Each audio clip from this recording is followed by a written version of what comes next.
Hello, my name is Luke. Today is the full moon, and I would like to record some stream of conscious reflections. I feel like I'm at a weird junction in life where I'm reading, I'm learning, I'm experiencing new things, I'm expanding my worldview, and I'm trying to get as accurate and precise a picture as I can of the totality of the world. And this has been a long project. It's been something I've been interested in since late adolescence. So that would be like, what, 5, 6, 7 years. And, well, to put it plainly, in early childhood, I was strongly influenced by a fundamentalist Christian worldview, and having experienced some doubts in my mid teens and having been pushed to the point where I decided to leave that perspective of looking at the world opened up, but it also became so much more dizzying, so much more terrifying, and it was scary, and in many ways I still feel vulnerable. The wound is still fresh, even almost a decade later now, when I would say a decade ago is when my depression and anxiety truly became pronounced and unavoidable, and I was no longer able to distract myself. I had to recognize that something was wrong. There was an incongruity in my worldview, and I think that's unique to me in some respect, but it's also universal in some manner, in that adolescence is a time of questioning reality, and we all question things to varying degrees, and we cast doubt on the certainties of the age, because what really are these things? And I think it's natural to be especially skeptical when one comes to realize that there's already these massive counter movements at play. Thinking of the response and activism in relation to patriarchy, white supremacy, classism, and all these other kind of oppressive systems at play that I think, honestly, with as pure of a curiosity as I can muster, I really believe that those things do exist, and that people who deny them either don't have an adequate understanding of what people actually mean when they're talking about these things, which is fair. These are highly complex and difficult to grasp things, and they touch close to home, and it's easy to get an impression of them that they're one way or another, and that's conflicting with the worldview that most of us are brought up to believe, because we're brought up in a system that naturalizes and normalizes the unusual way in which society has actually developed. And it's really interesting to think about just how in the last 200 years technology, the industrial revolution, has completely changed the scope and scale of human activity, and it's past the point of return. There's Luddites still, to be sure, people who resist the acceleration of technology and the exponential growth that was promised under a capitalist mode of production. And I don't know. I'm trying to read and expand my perspective, and it's easy to get heady, and it's easy to get heavy, and ultimately I'm trying to understand these broader mechanisms of history and culture, for the expressed purpose of understanding myself. I have the intent to be able to kind of ground myself in reality, and of course that has to start with the body, from the body, in space, of space, with space, and kind of branch out as technology is really just any extension of me. And so in that sense, language is a kind of technology. even a hand can be used as a kind of technology, as it wields a tool like a hammer or a pen, and it's really something else to try to conceptualize the history of humanity and how we got to this specific point and where we'll be in another 100 years or in the next century. Just because in the past 3 centuries so much has changed. We've got like the invention of steam power, and that introduced itself, I don't know, in the 1700s, and then in the 1800s, especially in the late 1800s, you got these new communication systems. I believe the telegraph or the telephone, and then cars in the 1900s, and airplanes, and of course we have the world wars, the development of the atomic bomb. I recently watched Oppenheimer for the first time, and just the way in which that explores the importance of what nuclear weapons means for the future of humanity is something that is really, I mean, in the 60s, 70s, 80s, in the Cold War era, the atomic bomb, the nuclear clock was on everybody's mind, and now it's kind of gone to the wayside as climate change becomes the new big thing. That's, of course, we knew that in the Cold War too, and there's these information streams that of what these big companies knew before.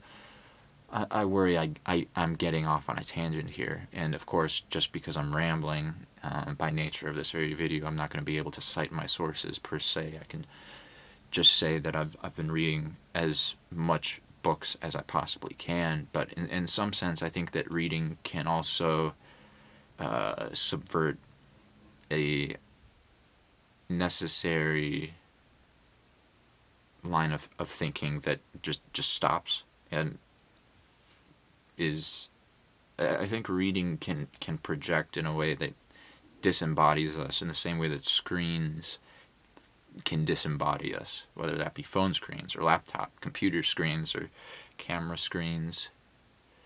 And the thing that I'm trying to drill down here is that while I'm learning about the world, and that's helpful because I feel like in some sense I was cheated out of a proper education as a child, I feel like I'm now having to take control of my education and be my own teacher. And while that is fun, it also has to operate within a larger habit system that sustains me. And I'm still learning simple things like cooking, or just going to the grocery store and shopping and learning recipes. I don't know what ingredients are. That's something that's been foreign to me, and for various reasons. And now that it's presenting itself to me as something that is a must-have moving forward, it's very difficult to prioritize that, especially when my interests lie in more abstract things. And I think it's important to be grounded in the body, and that's really difficult to do these days, especially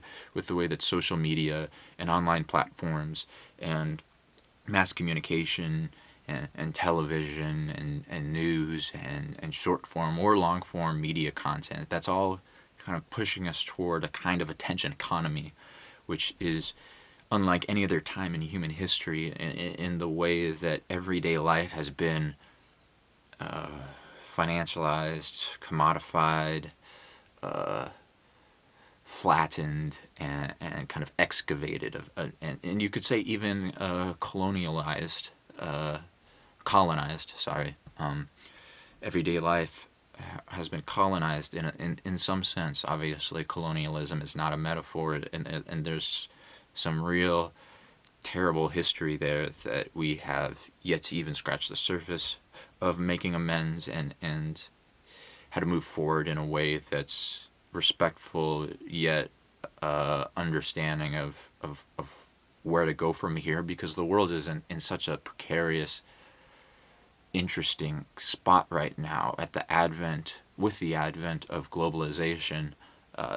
We're now more than ever asked to be global citizens, and as someone in the U.S., that's a bit of an odd notion, as for me, and I'm trying to increase my cultural literacy, but I've also, just by nature of the nurture I've gotten in this country, in the way that it, but again, this country isn't necessarily unique in that fact. I mean, Western civilized countries have a certain way of looking at the world, and I think it's important to question those margins and try to get beyond that. And I think that's interesting and necessary. And I think in a large part, that's why everything has gotten to be so political these days and polarized. Is, yes, there's some influence in terms of what online discourse has done to polarize people, but ultimately it's just the more we know, the more we feel helpless or overwhelmed, and so we're going to fall back into these emotional patterns that defend us from the powers that be. We're going to find a way to insulate ourselves and make sense of the world in as simple as a way as possible. And for me, at least, that's no longer an option. And I have a feeling that increasingly so, especially with the younger generation, my hope is that we recognize how this polarization is contradictory, and that the more polarized and extreme and fundamentalist we go in either direction, we're then questioning the contradictions and trying to resolve them in a way that I feel is necessary to orient around liberation. And of course, there's the desire for a revolution, there's the desire for everything to burn.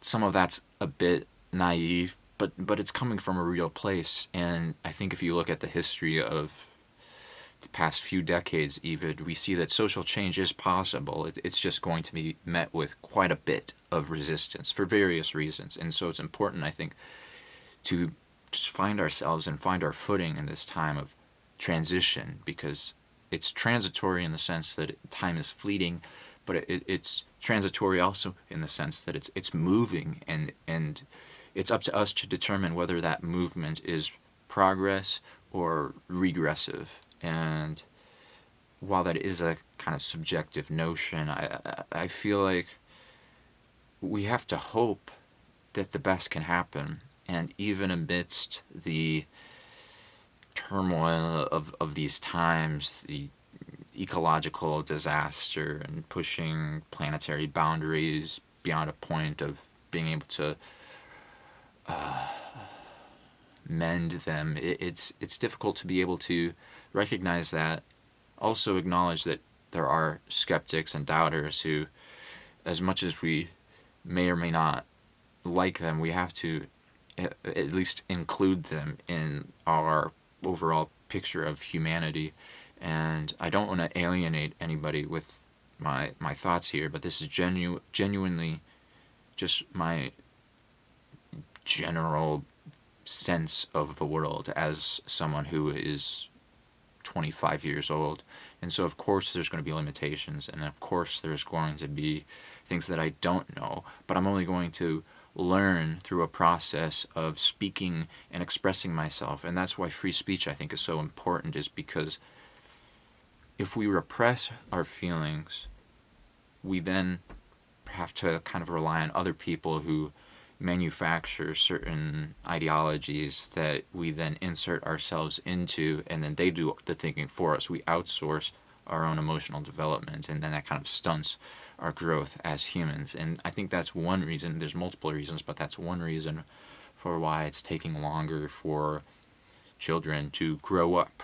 Of course, there's socioeconomic factors, there's the changing landscape of the world, there's all these things, inflation, and just how much the dollar or the financial currency has changed, and how much it seems to be willing to change with crypto or whatever. It's like, what if we just like return to haggling and bartering and trade? I mean, what can we do here to bring us back into the world and create a sense of community and actually provide for each other outside of these bureaucratic institutions that are kind of at the center of the decay of society, I think. And how do we how do we look after each other? How do we care for our young in a way that we've neglected? How do we care for our elders and seniors in a way that we've neglected? These things are important, and these things have to do with human life, and yet the culture wars are manufactured in such a way as to distract from the issues that would actually have meaningful impact on real human beings. And I don't mean to say that to be dismissive. I just mean to say that to gesture at, well, at the end of the day, why do our identities matter so much? And who are we?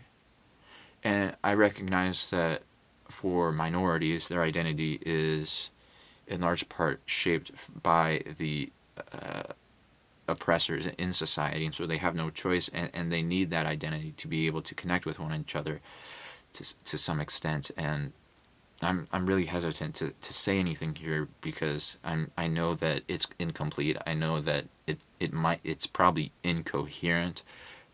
But again, just to return to the point of, I think it's important to allow free speech and to at least recognize that my use of language here is merely, I merely can gesture at what I'm trying to convey, and I'm trying to explore different crevices and pockets and try to get a clearer picture of the world and try to connect with people.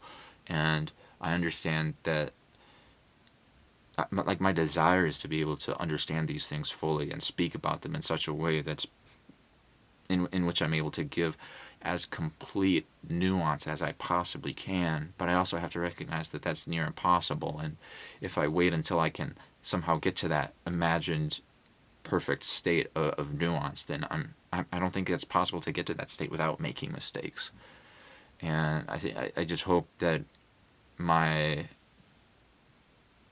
soul, for lack of a better word, is coming across through this kind of unhuman, artificial lens and screen. I hope that the message that I'm trying to convey here is resonating. If anybody's still watching this one kind of is more out there in terms of the rambles that I've uploaded so far. But these are my genuine concerns about the world, and I feel like I have to understand them in order to understand myself, because it's all connected and it's all interdependent. And I mean, I've been rambling nonstop for 18 minutes, and so of course this is something that I've thought about and I've felt through, and I have emotions, and I'm trying to process this because the world is so incomprehensible right now, and yet so much of it is a human construction. And so I feel like I have to understand the human construction aspects of it, because that will at least gesture at or hint at what is not constructed. And so I can't really tailor this message that I'm speaking to any one particular viewer, because I don't know who the algorithm is going to recommend this to, or who might happenstance know me in real life and decide to watch this, or any of that. I have no clue what the target demographic of this is. I know that on this YouTube channel I want to eventually become more intentional with it and think more about adding value specifically to people watching like you. But at this point it's just me trying to get consistent at it and build a kind of momentum and get used to the upload and publishing process. And in order to do that, I have to make it interesting to me, and I can only hope that it's interesting to you, and until I'm able to make that switch and kind of extend myself more for the sake of others. Because I don't know if anybody's going to watch this, and I know I say that every single video, but this is truly just me trying to find my place in the world. And I recognize that saying that to a camera and uploading it online is kind of manufactured. And I know that even drawing attention to that fact doesn't make it any more or less authentic. It's completely in your discretion whether to interpret how I'm saying these things or how I'm coming across, or what I can only hope that through this process, I'm able to get a better understanding of the world and use that to better inform my day-to-day life, because I do want this to be practical. I do think all these abstract, theoretical, analytical thoughts, I think there is a way to connect them and ground them in reality. I think it's sourced from the body, and that there's this kind of generative, creative force behind nature, or beyond nature, or is nature. And it's difficult to talk about that without invoking the name of God. I don't think it necessarily needs to be personal, but it is interesting to think that in the conditions of the Big Bang, if we're using that physical model to understand how the world came to be, the initial conditions must have had the potential to have the creation or evolution of humans to be possible. Like if it because it actually happened, that means it was possible, and kind of inscribed in the very nature of the universe before we came to be. In the same way that a flower blooms, and that blooming process is somehow stored in the seed, or how a caterpillar metamorphosizes into a butterfly, or how an egg, the destruction of the egg cracks, and yet new life comes out of it. I think there's something in that concept that we can use to speak to this generative dynamic force that's latent or embedded or encompassing or embodying nature. And I think that's fascinating, and I wish that we could see that as a uniting force, the kind of idea of non-duality. And I also have to recognize that there's underlying generative dynamics that are a production of humans, that humans produce them, and that they are destructive to the space of the planet as we know it. The ecosystems are being stressed. The biodiversity is collapsing. I mean, not everybody agrees on this, but I think it's pretty apparent that the world today, with all its pavement and buildings, we've dominated nature beyond, if we were at war with nature, we won. We flattened it, we dominated it, and yet we're still subject to these natural disasters, and we're still subject to the laws of physics, and we're... So again, why am I talking about this? Well, I think all these big ideas are always in the background cooking, even as I go about my day-to-day life. It's really difficult for me just to ignore all that, and I feel like younger generations are going to have that in their consciousness and awareness more than previous generations, for a variety of reasons that I won't get into now. I'm not going to try to convince you of this. I'm not my intent here isn't to argue for a certain worldview or vantage point. It's merely to gesture at the tools in our kit, the strategies we have with engaging in the world, and the limitations thereof, and how, yes, science is important, and we can advance technology in ways that just seem downright magical. I don't understand so much of the tech behind the world. The hardware and the software is it's kind of like deep magic, but it's not necessarily ancient. It's so recent, and yet it's so beyond my comprehension and so many other people's comprehension. You just kind of have to just roll with it and take it at face value, and interface that way. And yet there's still this desire, this yearning to learn and to understand. And I guess that's always been the case with humanities, of being in an environment which is beyond their understanding, their comprehension. And of course, the religious texts write about this. Secular texts, art is in some way this struggle with what is and this representation of reality, while also inspecting it and interrogating it and introspecting and just trying to, like, what is all this?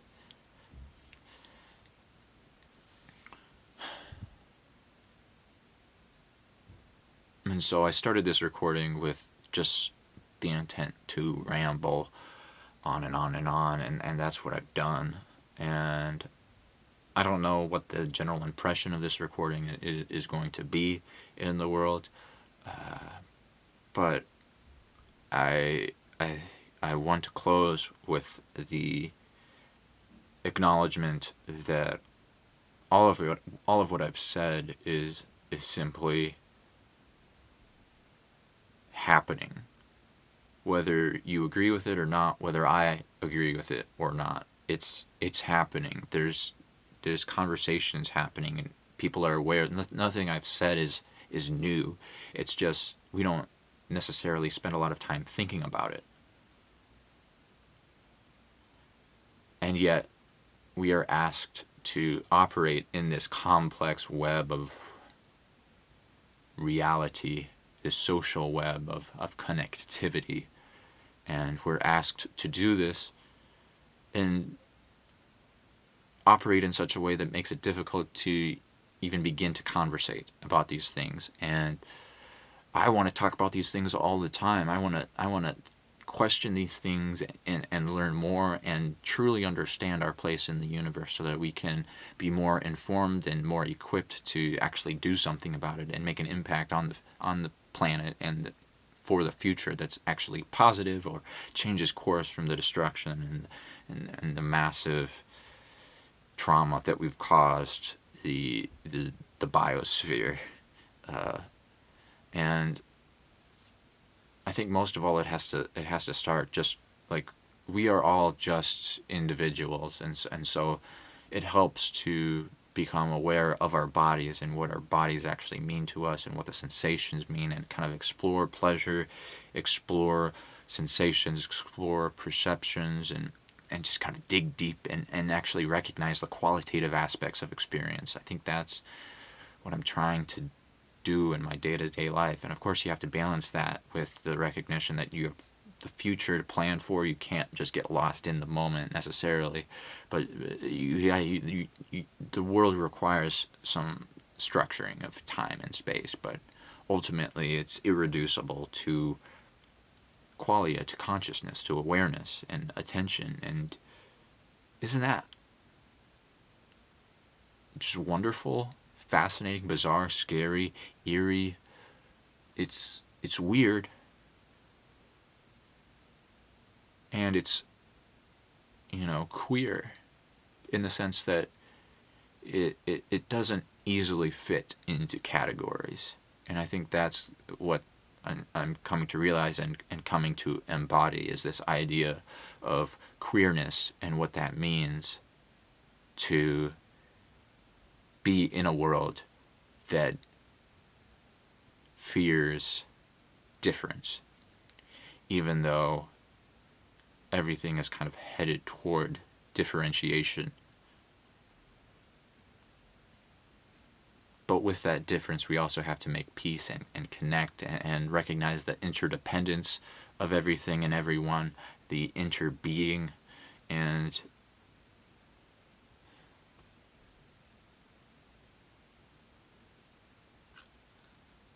yeah, that's it. If you like this video, if you got this far, please let me know in the comments, and what you thought, or how you found this, or any of that. But for now, I am just going to end it here. I hope you had a good day today. I hope you're able to look after yourself, eat, drink, hydrate, and just remember to enjoy life. That's something that I think we all can work on and improve upon, no matter where we are at in our respective unique journeys. So yeah, stay hydrated and enjoy life.